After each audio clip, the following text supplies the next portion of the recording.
Hello there, my name is Kay Byfield, and this is your ArtSpeaks Studio moment from ArtSpeaks Studio in Dallas, Texas. And today we're going to talk about color. This week I had my intermediate class do a little project to try to help them better understand how to use color intensity. And I thought it would be a worthwhile topic to share with you. Color is really complicated. And that's because there are a number of qualities of color that are really important for a serious artist to master. The first thing that you need to know is that the word hue refers to the color itself, the light rays that are being reflected off of it. And that is the name of the color, the hue. The second most important thing to know is the value of the color, how light or how dark it is. And so when we talk about whether this color is lighter or darker than that color, we are talking about the value of the color. The next quality of color that's important is to understand that colors all have a complement, a color that is the opposite of them. And complements are useful in mixing a duller version of a color or in making a color look brighter or stand out more. And so we need to understand what the complements of colors are. We also need to be aware of the temperature, and the terms that we use for that are warm and cool. All the colors that are on the cool side of the color wheel we associate with cool things like water and ice and the sky.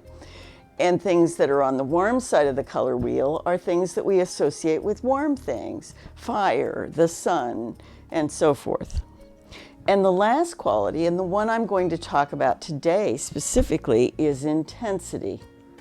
The reason intensity is important is because we use intensity to establish mood, and we specifically use intensity to make other colors to contrast with other colors. So a dull color next to its complement that is bright will make that bright color look brighter. So intensity becomes very important. And we create colors, we adjust the intensity of a color by adding its complement to it.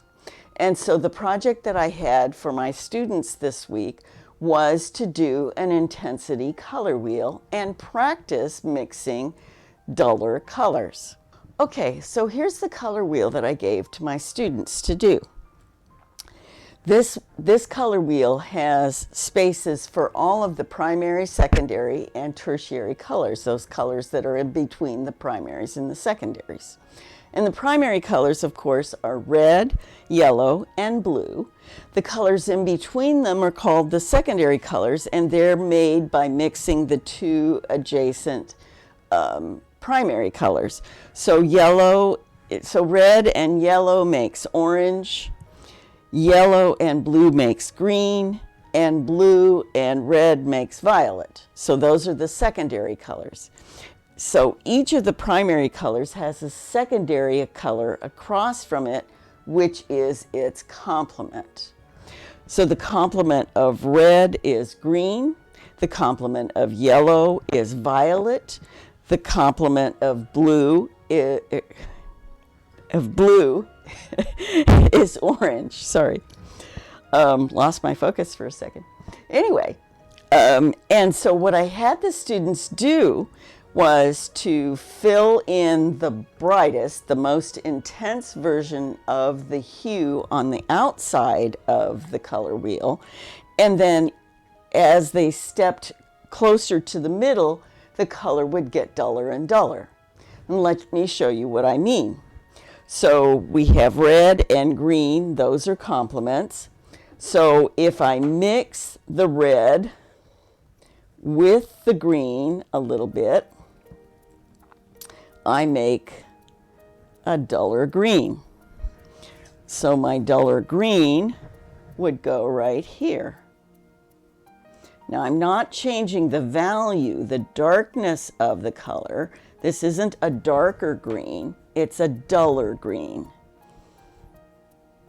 And in fact, I told the students to try to hold the value, how dark each of the steps is, to the same degree of darkness, only change the intensity. So this green is duller, less intense than the other green, not darker, duller.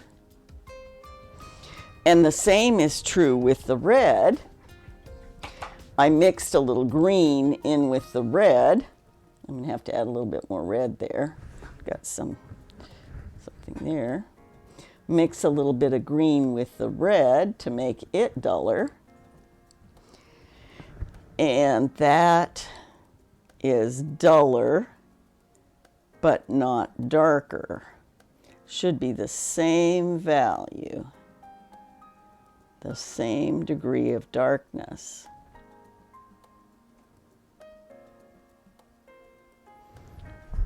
And then when those two sections dried, then we would mix the third one, which would be, this had more green than red in the center section. In this section down here, it would be less green, more red, but still read as green.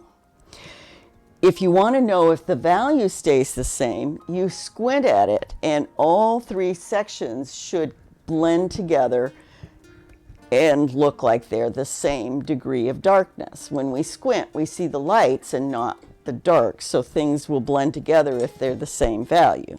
So this is how the color wheel came out.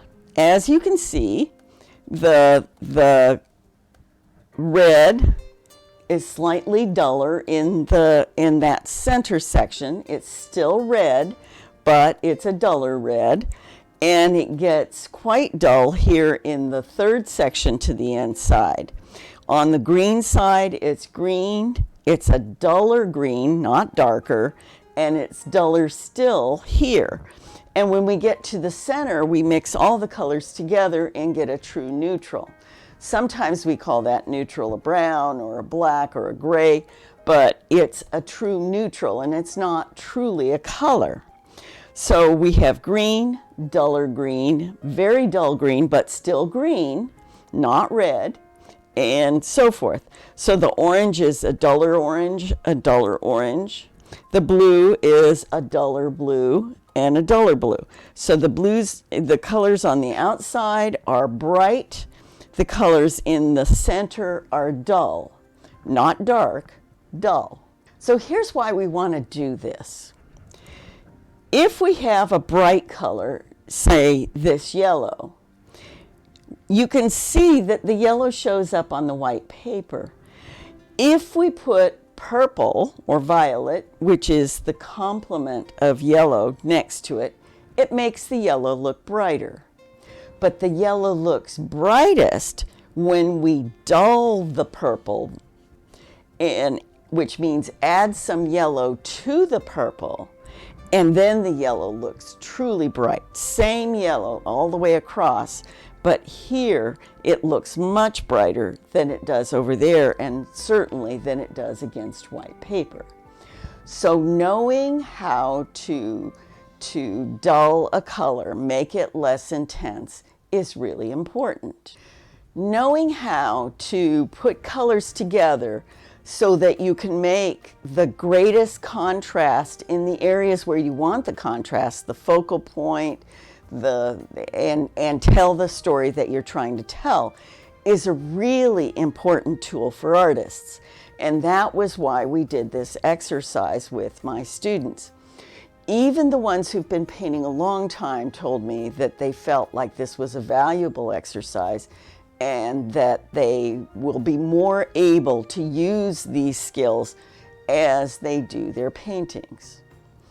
Anyway, I thought it might be valuable to you, and I hope it is. And until next time, happy painting.